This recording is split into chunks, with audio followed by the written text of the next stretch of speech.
In this video, I want to talk about epistaxis, whereby epistaxis is the medical term of describing nose bleeding. And nose bleeding, it can occur in either one or two nostrils or in both.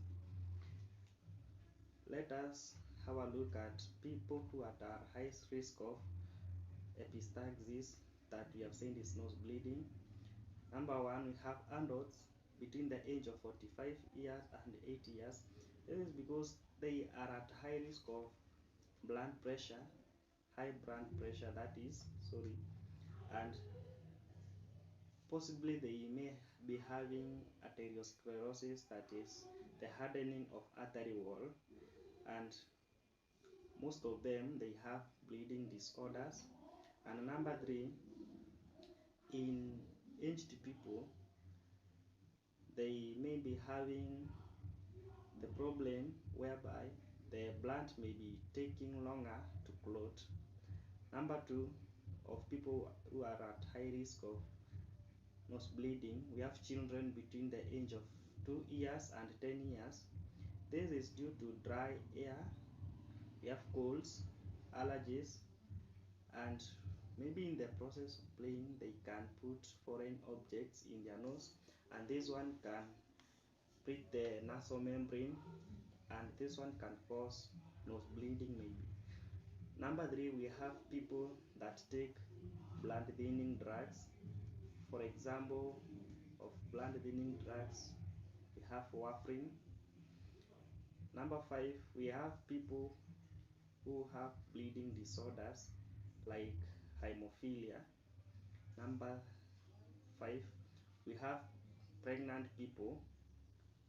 This is because blood vessels in nose, they can expand when pregnant and may put more pressure on the delicate blood vessels in the nose lining, and this may end up causing nose bleeding.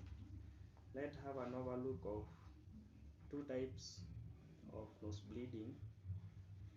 We have number one, we have anterior nose bleeding.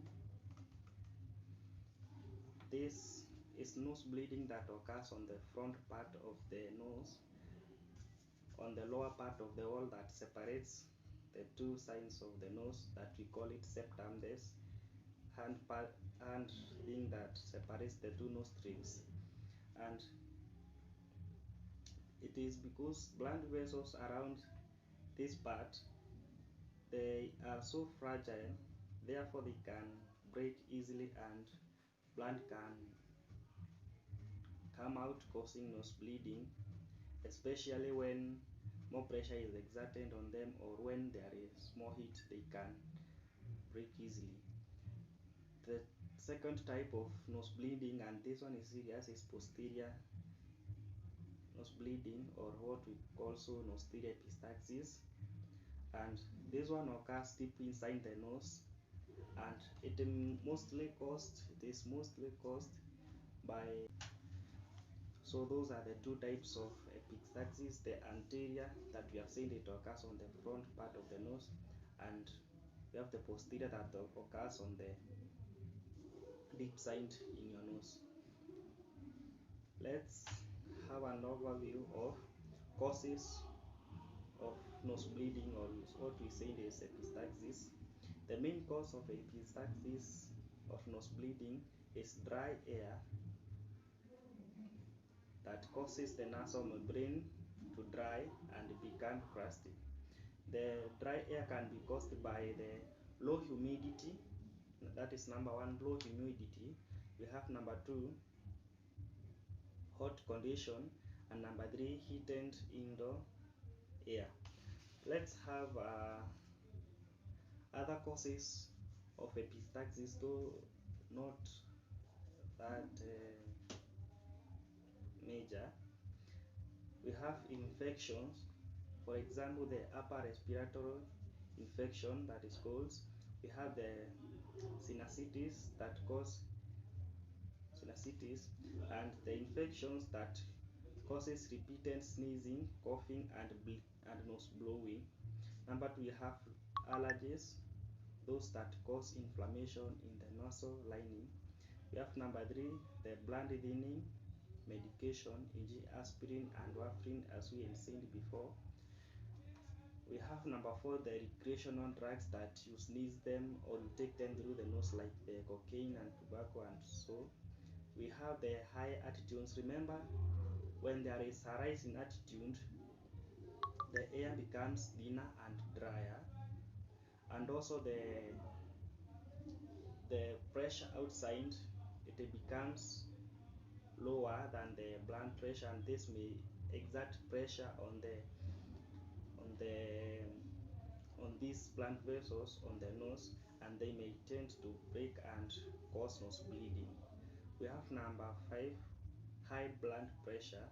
People who are at high blood pressure, it may cause breaking on the blood vessels that are located on the nose, and this one may cause the nose bleeding. And number 7, the last, the bleeding disorders. The bleeding disorders whereby you have a problem where in blood clotting, whereby the blood, it takes longer to clot. Yeah. In case you are having a nose bleeding, or what we have seen so called epistaxis, it's advisable to sit upright and then lean your body and hand slightly forward to prevent blood from flowing back to your throat. Number 2, the step you should take, it's also advisable to breathe through your mouth. Number 3, you may use the thumb and your index finger to press on the two soft parts of your nose. Number 3, you may press the two parts for 5 minutes, and maybe you can see whether the bleeding has stopped, and if it has not stopped, you can press again for 5 minutes. Number 4, after the bleeding stops, it's also advisable not to blow your nose or rub it, and do not also lift heavy things or bend over.